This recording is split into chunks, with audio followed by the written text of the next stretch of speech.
Bonjour, bonsoir et bienvenue à tous pour notre 11e live. Alors la semaine dernière j'étais pas là, mais cette semaine je reviens en force puisque je suis votre présentateur. Mélik n'est pas là encore une fois. Donc on a autour de nous aujourd'hui Semir. Bonjour. Bonjour. Emina. Bonjour Skander. Mariam. Salut. Et Racine qui a la voix un peu cassée. Oui. Oui. Donc on va tout de suite commencer comme d'habitude avec notre fil d'actu. Alors bonjour Amina, voici ce que l'on peut dire dans l'actualité de ce vendredi 1er février 2013. Dans le monde, la capitale chinoise connaît ces derniers jours un pic de pollution atmosphérique. En cause, le nombre important de véhicules et d'industries fonctionnant au charbon qui rejettent des particules nocives. Les hôpitaux sont pris d'assaut pour des problèmes respiratoires. Dans le reste de l'actualité, vraisemblablement due au gaz, une violente explosion a endommagé les étages inférieurs de la tour du géant pétrolier Pemex à Mexico. Le drame a coûté la vie à 25 personnes selon un bilan provisoire, 101 autres seraient blessés. Sport, les rumeurs sont désormais officielles. Les médias britanniques ont confirmé hier matin la signature du contrat en la star du football anglais David Beckham et le Paris Saint-Germain. Le joueur a par ailleurs précisé que son salaire sera réinvesti dans une association caritative. France, EDF est la cible d'une attaque géante de pirates sur son site internet depuis quelques mois. Des centaines de milliers d'usagers ont reçu des faux courriels qui leur font croire que le règlement par carte bancaire a échoué et qu'il fallait à nouveau payer le dit montant. Dans l'actualité du lycée maintenant, le club journal du lycée vient de mettre en vente sa nouvelle et 3e édition de Shakshuka, le journal du lycée. Vous pouvez l'acheter auprès des membres du club à un prix de 2 dinars. On passe maintenant à la minute insolite.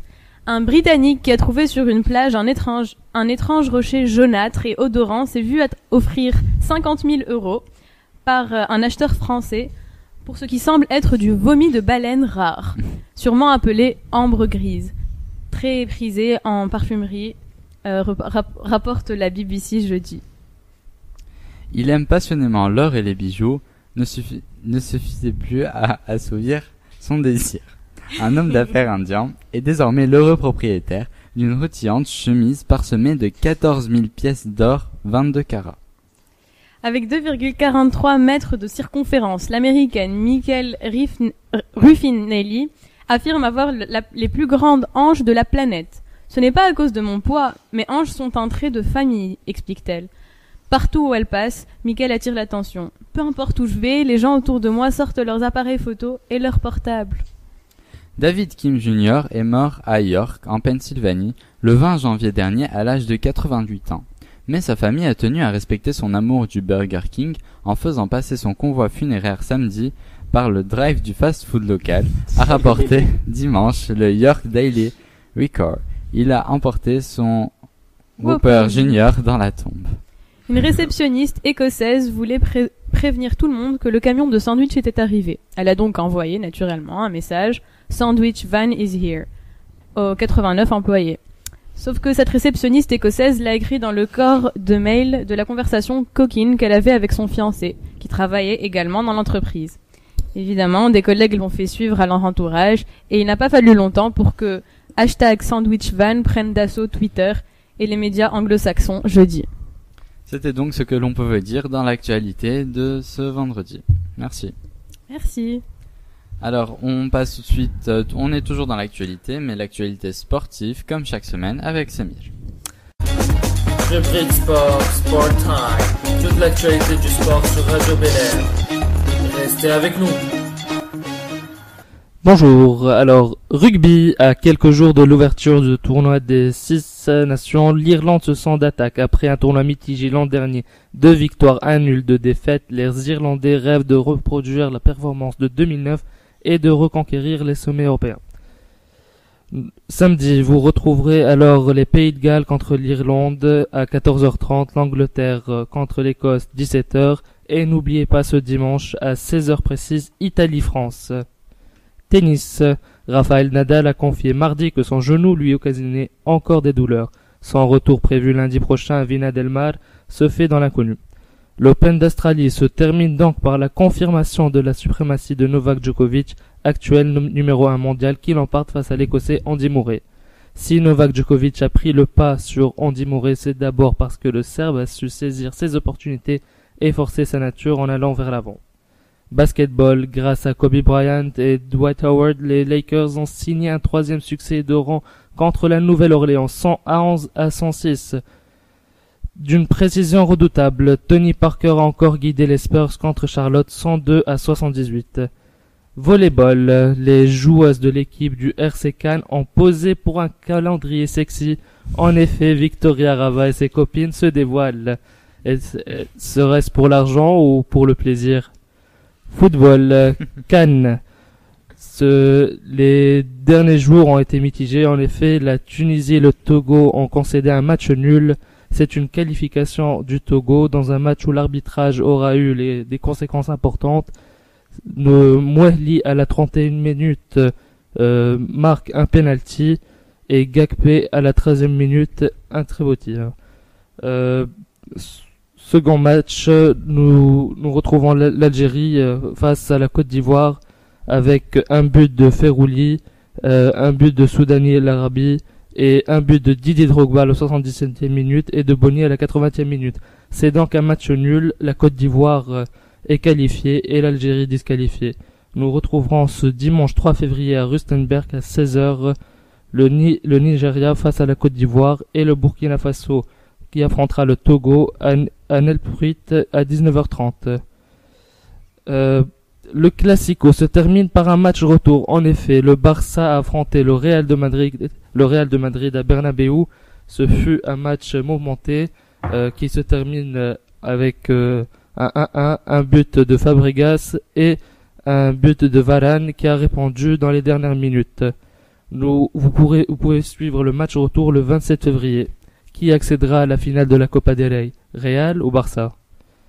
L'arrivée de David Beckham au PSG chamboule tous les médias. Après Dembaba à Chelsea, après Balotelli au Milan, nous retrouvons David Beckham, le mancunien qui fut madrilène, puis qui est parti à LA Galaxy. Il se retrouve aujourd'hui dans la capitale. En effet, celui-ci fut prêté par LA Galaxy pour une période de 5 mois.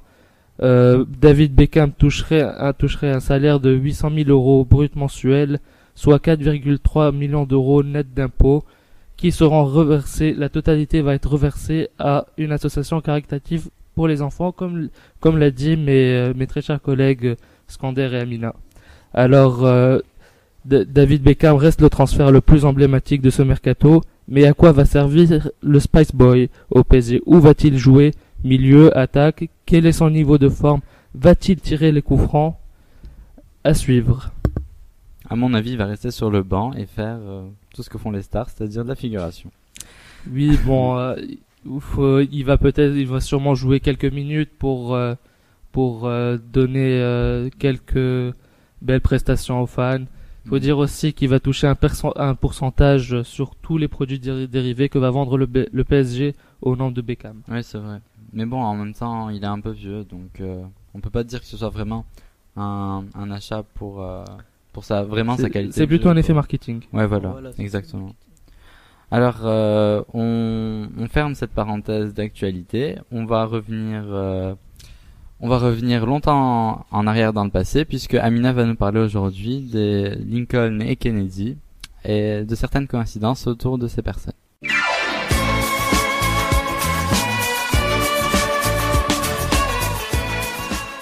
Bienvenue dans mon vide-grenier. Donc, comme Skander l'a dit, je vais vous donner quelques coïncidences. Vous en avez probablement déjà entendu parler. Samir, tu connais ça de Nine Gag, je crois. Oui. Voilà, Nine Gaston, Gag, tu m'as dit ça. Mais en fait, bon, on pense souvent qu'il y a des coïncidences qui sont fausses. Moi, je vais vous donner les 17 coïncidences qui sont en fait vraiment vraiment vraies, quoi. C'est de vraies coïncidences et c'est choquant parfois. Alors, première coïncidence, les noms Lincoln et Kennedy contiennent 7 lettres. Bon, pour l'instant, tout va bien. Deuxième, Lincoln fut élu au Congrès en 1846. Kennedy en 1946. 3. Lincoln fut élu président en 1860. Kennedy en 1960. Bon. 4. Tous les deux étaient impliqués dans la défense des droits civils. Donc, je rappelle, Lincoln défendait l'abolition de l'esclavage et Kennedy défend l'émancipation des Noirs. 5. Leur épouse perdirent un enfant alors que le couple présidentiel résidait à la Maison Blanche. 6. Tous les deux furent assassinés un vendredi. 7. Tous les deux furent assassinés par derrière d'une balle dans la tête. Aïe. 8. Tous les deux furent assassinés en présence de leur épouse qui se tenait à côté d'eux. On se souvient de la femme de Kennedy en train De chercher la tête de son mari, Oh, ouais. c'était horrible. C'est une scène difficile à horrible, voir ouais. quand même. 9. Les deux assassins venaient d'un état du sud. 10. Les deux assassins furent abattus avant d'avoir été jugés. 11. Le théâtre... Enfin, quand même, on n'en est pas sûr que le tueur est bien le tueur. Oui, d'accord. Voilà. Pourquoi tu gâches mon article, Gaston? Oswald, on n'est pas sûr. Il y a plusieurs thèses Bon. 11. Le théâtre où mourut Lincoln s'appelait le Ford's Theater. La voiture dans laquelle Kennedy fut assassiné était une Lincoln et cette Lincoln était fabriquée par Ford. 12. Le secrétaire de Lincoln s'appelait John et celle de Kennedy s'appelait Lincoln. Donc John Kennedy. Hein. Au cas où pour ceux que 13. Les successeurs de Lincoln et Kennedy s'appelaient Andrew Johnson et Lyndon Johnson. Ils étaient tous les deux des démocrates du Sud. 14. Les successeurs de Lincoln et Kennedy naquirent respectivement en 1808 et 1908 et moururent 10 ans après les présidents respectifs qu'ils remplaçaient. 15. Les noms des deux successeurs comportent en tout 13 lettres chacun. 16. Pourquoi vous rigolez? Je comprends pas, c'est incroyable quand même ces coïncidences, non? Mais c'est le même Mystère, nom, mystère. non, de toute façon. Oui, voilà, c'est vrai, c'est le même nom. Mais au final, c'est le même. 16. Stephen Douglas concure. Concure. On s'en sort plus parmi tous ces chiffres. Hein. J'en peux plus. Ok. Pardon. Stephen Douglas, concurrent de Lincoln, battu à l'élection présidentielle de 1860, était né en 1913. Alors que Richard Nixon, concurrent de Kennedy, battu à l'élection de 1960, était né en 1913. Et finalement, 17, Lincoln avait deux fils qui s'appelaient Robert Todd Lincoln et Edward Baker Lincoln. Kennedy, lui, avait deux frères qui s'appelaient Robert Kennedy et Edward Kennedy. Ah ouais. Waouh. Ça, c'est fort quand même, on peut rien dire. Voilà, c'était les 17 véridiques coïncidences entre Lincoln et Kennedy. Là, c'était très intéressant. On savait pas tout ça sur. merci. Il y a un Sander. film aussi. Il y a un film sur Kennedy. Ouais. Non, Lincoln qui est sorti J'en il y a avais parlé. pas longtemps. J'en avais parlé il y a 2 semaines. Ah oui, c'est vrai. Mais il faut regarder, nos articles se rejoignent. Ouais. Donc, on va tout de suite marquer une courte pause. On vous retrouve juste après avec toujours plus d'articles et toujours plus de Fun. De retour sur Radio Bel Air. Donc, on va tout de suite enchaîner avec Meriem qui va nous présenter son actu culture avec un grand événement à Tunis, le Festival du Rire, qui se tient très bientôt.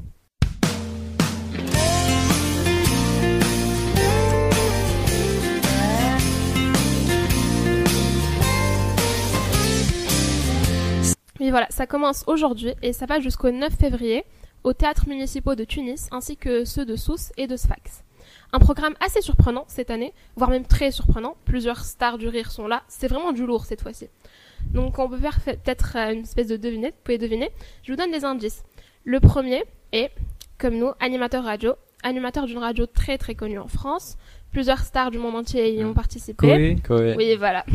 Donc c'est une émission où on retrouve souvent des canulars très drôles, des défis vraiment fous et tout.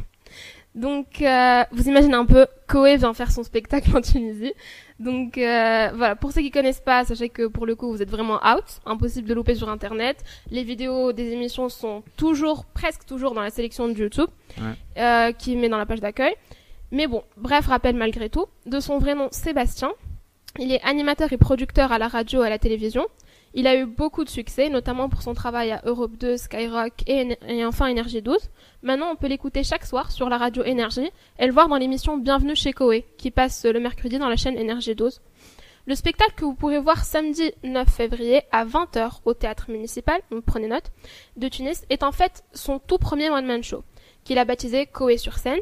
L'autodérision ainsi qu'une touche de tendresse seront au rendez-vous. En fait, foudroyé sur scène, Koé doit rendre des comptes s'il veut éviter l'enfer. Et, pour accéder au ciel, il doit remonter le temps et retracer les étapes les plus marquantes de son drôle de parcours de vie. Et, bon, si on pouvait finir cette partie sur lui par une citation, le principe du fou rire, c'est qu'il arrive toujours au mauvais moment. Bon, c'est une citation de Koé, hein. Et ce n'est pas tout.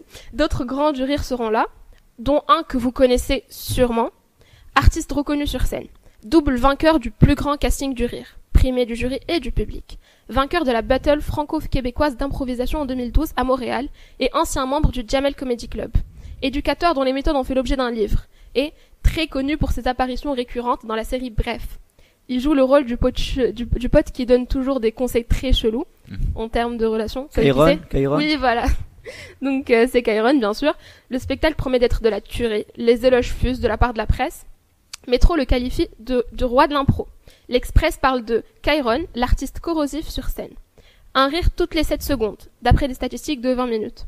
Libération va même jusqu'à dire que Kairon redonne ses lettres de noblesse au stand-up. Et, Pure People, que la scène du stand-up français a enfin trouvé son nouveau sniper. Enfin, c'est surtout pas à manquer, ça sera le lundi 4 au théâtre municipal de Tunis. Et c'est toujours pas fini, parce que quand il y en a plus, il y en a encore.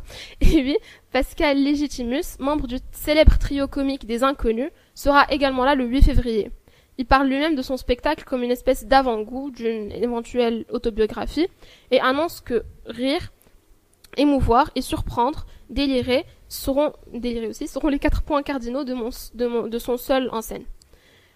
Verino sera également là, le lundi 4 février. Il est moins connu que les 3 derniers, mais moi personnellement j'adore.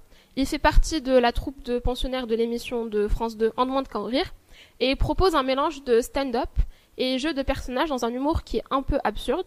C'est mon préféré, Verino. Moi aussi. Il est exceptionnel, ce mec. Mais voilà, il est vraiment parfait. Après, si vous voulez vous décider et savoir si vous voudrez voir son spectacle ou pas, il y a plein de vidéos, plein de sketchs sur YouTube, il y en a une trentaine. Il suffit de taper Verino, vous pourrez voir à quel point c'est vraiment très drôle. Il a cartonné à l'Olympia au Zénith et il est là pour vous faire mourir de rire au théâtre municipal. Les places peuvent être réservées sur son site toutverino.fr et je vous préviens, il reste plus beaucoup, il doit en rester une vingtaine. Plus des 3/4 ont déjà été achetés. D'après le site tescra.net, cette année, le Festival du Rire met l'accent sur l'insouciance et la franchise, le refus des compromis. Et, pour cette 7e édition, il se lâche, vous offrant le meilleur remède à la crise, des éclats de rire jubilatoires et sans retenue.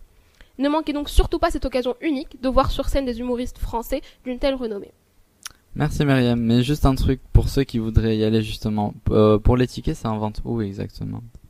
C'est en vente au théâtre municipal pour aller les acheter là-bas. Après, vous pouvez réserver sur internet également. Ok, d'accord. Pour Koé, j'avais regardé sur son site là, par rapport aux tournées et tout, il y a pas vraiment on peut pas réserver là-bas. Par contre, pour Verino, pour Kairon et pour Pascal Légitimus, ça peut se faire sur leur site personnel. Ok, d'accord.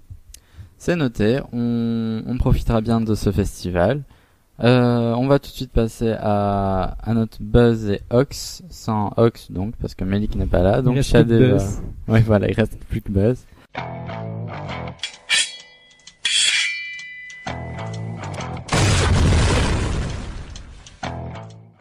Donc Shadé, à toi. Donc merci Skander. Donc aujourd'hui je vais vous parler en fait de 2 rappeurs qui cessent pas de se clasher avec des vidéos en fait depuis un moment sur internet. Je pense que vous savez de qui je parle, ce sont 2 rappeurs français. Booba et La Fouine. Exactement. Donc récemment, enfin ça s'est conclu, le point ils en sont arrivés, chacun a écrit une chanson où en fait ils clashent l'autre. Donc c'est AC Milan de Booba et Autopsie 5 de La Fouine. Mais voyons petit ourson, arrête de faire la tête. Voilà le premier extrait de ta prochaine mixtape. Je t'ai vu dans le futur avec un tel Alcatel. Frérot c'est pas halal, y'a que dans ton slip qu'il y a du caramel. Donc ça fait vraiment le buzz. Bon, j'ai écouté celle de La Fouine et celle de Booba vite fait. Franchement, je pense que La Fouine a un peu gagné sur ce coup. Je sais pas ce que vous en pensez. Ouais, ça c'est clair. De loin. Donc, enfin voilà, c'est Skander, tu sais pas trop de quoi on parle. Ouais, non, pas trop, un peu out. Donc enfin, je vais t'expliquer. En gros, ils habitent dans le même immeuble à Miami, c'est ça, je crois. Oui, voilà. Et l'un habite en dessous, je crois. Oui, la Enfin, fouine en dessous. ils se croisent tout le temps. Et puis, ils sont en guerre. Donc, imagine-toi un peu, ils se parlent pas. Ils se croisent tous les jours dans leur vie. Et chacun, ils ont le même job. Et voilà. Et Mais quoi, ils sont en guerre parce qu'ils habitent dans le même appartement? Non. Ils sont pas colocataires. Oui, non, mais Non, mais je veux parce dire, que, dans le même univers. par exemple, Booba provoque la fouine en parlant de lui dans ses vidéos, en l'accusant Ah, d'avoir voilà. violé, je sais pas qui, des trucs comme ça, et du coup, ça crée des tensions. Non, entre mais eux. ça avait commencé en fait. Enfin, Booba, il était en train de clasher un autre type, et cette autre personne l'avait provoqué. Et Rof, je crois. Ça. oui, Rof, voilà. Et la fouine, en fait, il s'est senti obligé dans une vidéo de dire que Booba, c'est-à-dire il avait pas le cran d'aller lui répondre. Et du coup, Booba, il lui a répondu. Donc en fait, si on faisait les comptes, ce serait la fouine qui aurait commencé. Mais voilà. Apparemment, d'après ce que la fouine raconte, à chaque fois qu'ils se rencontraient et que la fouine proposait un tête-à-tête pour règlement de compte, C'est une Booba... bagarre en gros. Oui, voilà, c'est ça en gros. Booba refusait. Parce qu'il donnait comme excuse, comme quoi il voulait pas qu'on lui parce que s'il faisait ça, on lui donnerait pas la green card, etc. Et donc, Booba le traitait un peu de lâche et tout. Et non, la fouine le traitait de lâche. Du coup, Booba a décidé de riposter dans son chanson AC Milan. Il attaque directement la fouine. J'ai pas compris le titre, moi. Pourquoi c'est Milan? Ils sont à Miami. Même autopsie pour ils l'autre. s'aiment pas. Non, Enfin, autopsie, l'autre, il fait une autopsie de... Ouais, mais... Voilà, Il le dit au début en plus. Autopsie, je vois comment tu es à l'intérieur de ton intérieur, voilà. Mais bon, AC Milan. AC Milan, c'est pas que sur la fouine. Il y a des parties sur la fouine, mais la chanson, c'est pas comme Autopsie. Autopsie, c'est vraiment que sur Booba. Le refrain, c'est B2O, Béatrice. Oui, mais bon, AC Milan, déjà, c'est pas très original parce que je pense que c'est déjà pris par un club. Je sais pas ce que vous en pensez. Il semblerait. Donc, voilà, je sais pas. Ouais. Il aurait pu trouver un peu mieux. Un truc qui émane de lui, déjà, ça aurait été bien. Mais peut-être que la fouine est plus convaincant parce que justement sa vidéo est venue après, non? Enfin, sa chanson est venue après. Non, mais en fait, le truc, la fouine est plus convaincant parce il justifie le fait que Booba donne des accusations fausses. Par exemple, il dit t'avais en je sais pas quelle année t'as eu une agression sur mineur. Une agression sur mineur, alors que l'année voilà, lui-même il était mineur, tu vois, genre. Comme quoi Booba a trouvé une femme qui était prête à témoigner que la fouine avait fait une agression sur mineur, je sais plus en quelle année. Et en fait, lui, après, dans sa vidéo, il lui dit, mais tu me dis que j'ai agressé une mineure, je sais plus en quelle année. Alors moi, j'étais mineur aussi. Oui, donc, voilà. Voilà. Et il l'accuse de viol et de plusieurs choses, alors que, bon, la fouine dit que c'est complètement faux. Enfin voilà, donc bon, il y en a qui trouvent ça un peu débile. Je suis un peu d'accord avec la fouine, ils auraient pu régler leur compte. Même lui, dans il le dit. Il trouve ça débile dans la chanson que les hommes ils devraient pas se clasher sur internet derrière leurs écrans, mais pourquoi face à il face. continue alors Mais juste, il devait répondre. Parce qu'il devait répondre. Il veut pas se taire en fait. Voilà. C'est un peu aussi pour reprendre les grands rappeurs américains. Il y a eu une bagarre avec Tupac par exemple ou Tupac contre qui? Tu veux pas les comparer avec Tupac? Oui, on compare pas la comparable, mais quand même, il y a une certaine comparaison qu'on peut faire. C'est aussi pour faire le buzz, parce que maintenant on parle beaucoup d'eux. Voilà, c'est pour qu'on parle d'eux aussi. Maintenant, on peut pas, genre, bon, pareil, sur la sélection de YouTube, il y a ces vidéos-là, donc c'est vraiment pour faire le buzz. Les vues, elles explosent et tout, et c'est bien pour eux. Ça fait parler. La preuve, moi j'en avais pas entendu parler, à cette occasion j'en ai entendu parler. Mais voilà, la fouine, ça fait quand même pas mal de temps qu'on a pas entendu parler de lui. Ça fait passer le temps de les écouter. Ok, d'accord, c'est sur ces notes très joyeuses de agression sur mineurs et de viol qu'on finit ce 11e live. J'espère que vous serez toujours là pour nous écouter la semaine prochaine et on vous dit à bientôt et très bon week-end à tous.